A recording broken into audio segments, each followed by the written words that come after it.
folks, Mark here again. Back a bit quicker than I thought I was. It's only a couple of mornings ago I was shooting the video which you probably just saw, but things have changed over yesterday and to yesterday evening.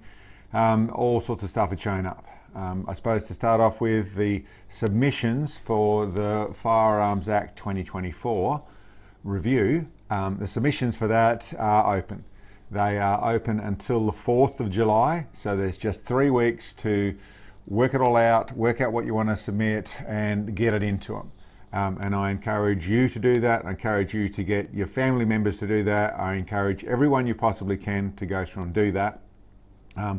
It does matter. There is a committee of 5 people you're talking to and I suppose I'll go through some more of those details after I've been through these other couple of points I want to raise. But I'll go through a little bit of what to do, how to do that sort of stuff, later in the video. The other couple of bits that showed up, one I think straight after was something which I was talking about what the minister should be doing, was what's going to happen through the transition period. And it's a little bit of that.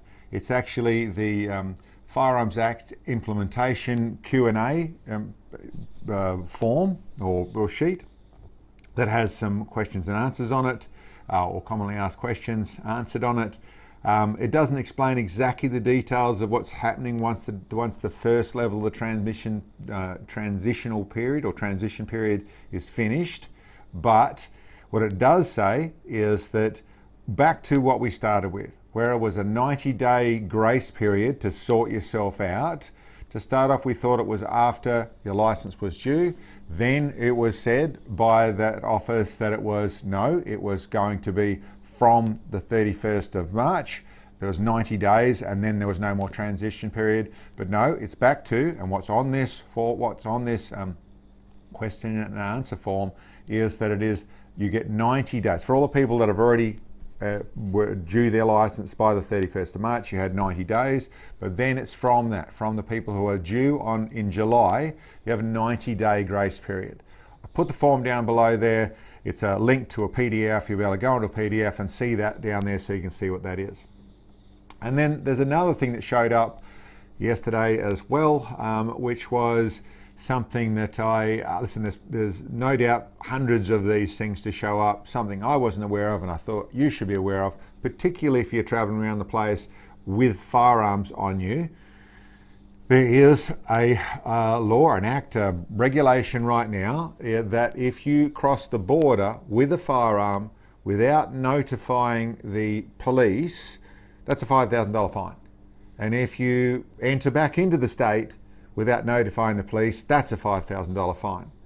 So you potentially, if you're traveling around with a firearm in your vehicle, prospector or whatever it is you're traveling, there's a firearm in your vehicle, and you've gone out of the state and come back into the state and then get pulled up with that firearm, that potentially you're staring at a $10,000 fine because you had to get out of this state with that firearm and you then have come back in. If you haven't notified the police in Western Australia, once again, there's a form down there, which I'll put a link to it so you can see what it is. That would be the form you'd fill in to notify that sort of stuff. But it's another one of these laws we've got that just really are quite simply, it's a lot easier if you don't have a firearm. So if you just give them all up, then they'd be happy and then it would all go away. A little bit the way these regulations have been written up, this act has been written up. Really, if you just gave up your firearms, it would be easier, wouldn't it? And I think that's why they've put such a poor effort into doing this job. They don't plan on keeping these regulations around for very long at all. They really believe they can bludgeon them out of your hands, so where then this system doesn't even need to do much for very long because it hasn't got a long-term plan. Getting a little facetious there, I get it, but that's sort of definitely the feeling. If you start to read things and look at things, that's where you come from. So, okay, so bring the blood pressure back down a little bit. The submissions and what you should do. What should you do on that form? I've got linked below the details of the email address of where you can post it in. You can do it in a handwritten form. You can email it in. And there's also what it's all about. There's a link down there to a page that will take you through, if you go through the right bits and pieces, it'll take you through how to get to the process of what's going on with the submissions and what the submissions should be relevant to or not.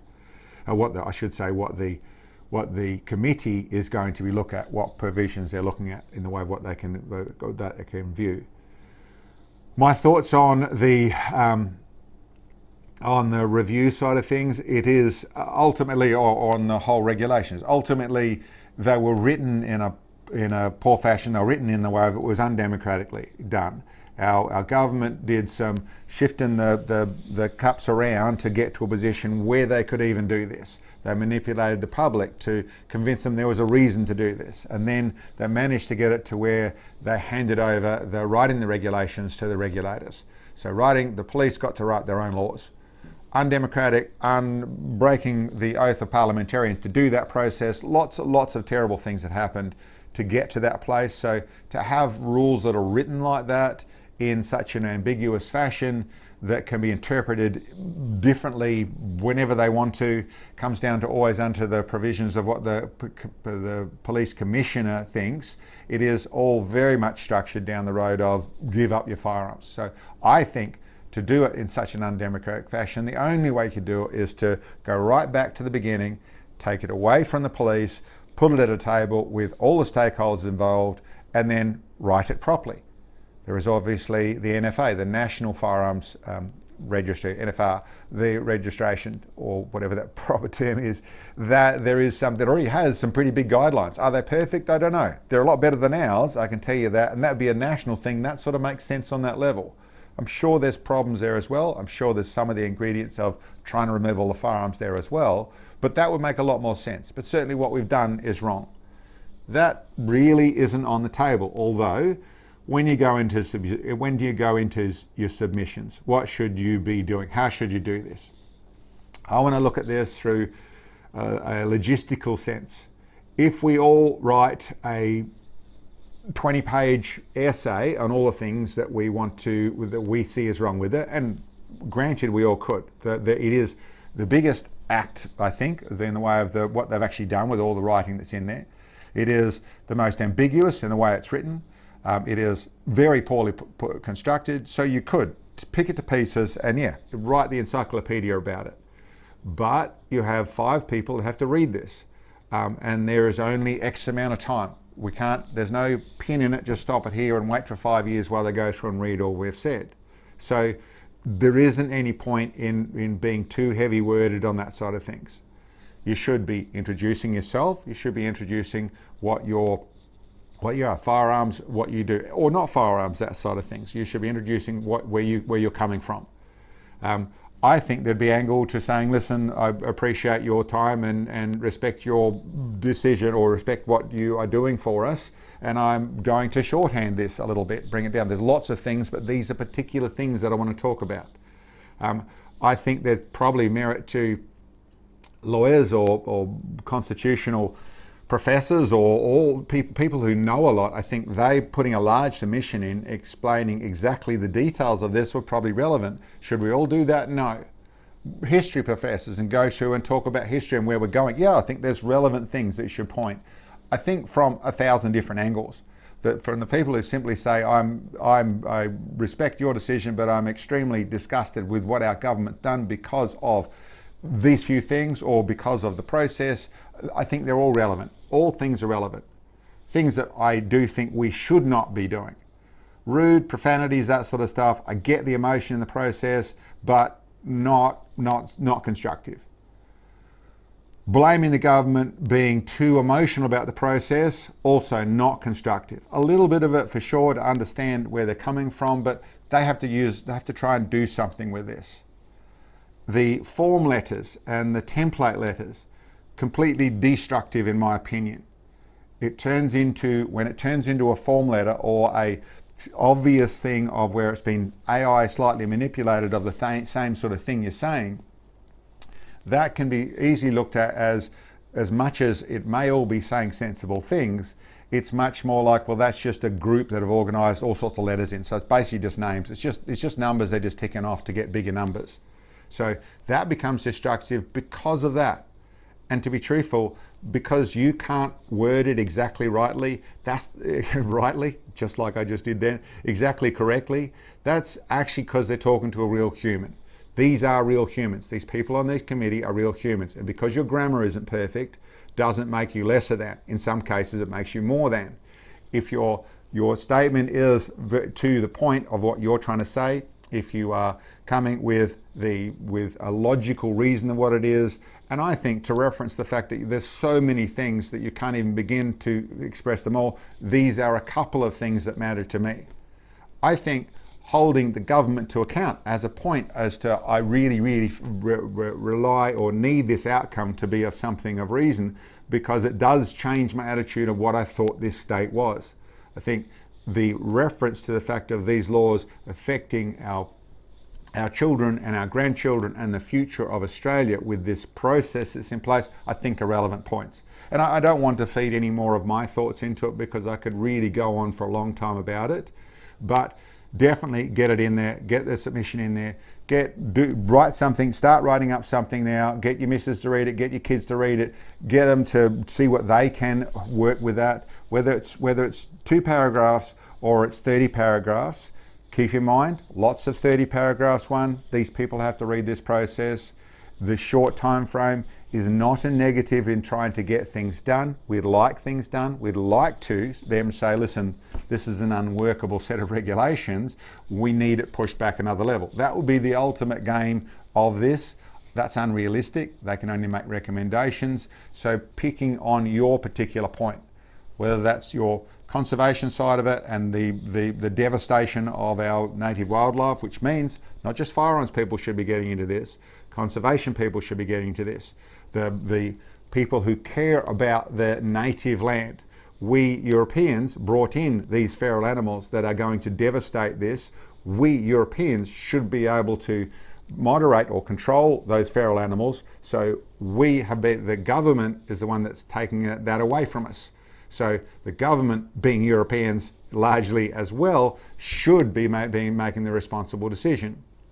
So that process, there's the Indigenous and what they're attacking in that side of things. You know, there's an angle from there. There's the club guys in the way of, I want to be able to go to the range and just practice my ammo, you know, with a all locked up secure thing where I got a key, can sign in, don't need to trouble anyone else, and now I can't. Now I've got to organise 2 other people to come along. Everything in these regs are about just give up your firearms and go away if you read to it properly and you actually understand it was written through those things. But I suppose, like I said, I'm not trying to feed in thoughts as much as I'm trying to say a varied way of doing this, lots and lots of people doing it, all with logical points, is the most valuable thing we can do here right now.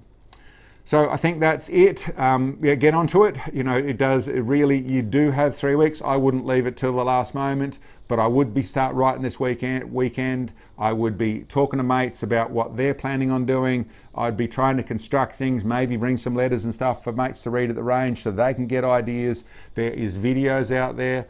Neil Jenkins from Politics Reloaded has put forward what he's doing. He's got links and bits and pieces that explain in his video. That'd be worthwhile looking in that place there. And to be truthful, everyone, whether it's the WFAA or it's Kate or it's whoever it is that's putting on Jack out the back, whoever is putting on stuff and advice and that sort of stuff, do some trolling on your social media side of things and keep your head switched on to angles that you can see how to do things. It all matters, getting together. And like I said, this is also would be for the other, whether it's conservation or it's four-wheel driving or it's nature park or it's kids in schools. This ultimately is about our government going through the wrong process to get what it wants. We do not, well, we're starting to live in a police state, aren't we? We don't want to live in a police state. We don't want the Gestapo kicking in our doors, which is where this is heading. So everyone should be, well, there should be 1 million submissions in this process if you actually care about the process. The firearms are the thing that's in the target, so we are a minority for sure, but let's get the word out there, put the thinking caps on, do your best effort what you can here, and let's hope we can make a change. Anyway guys, that's my video. Thank you very much for checking in.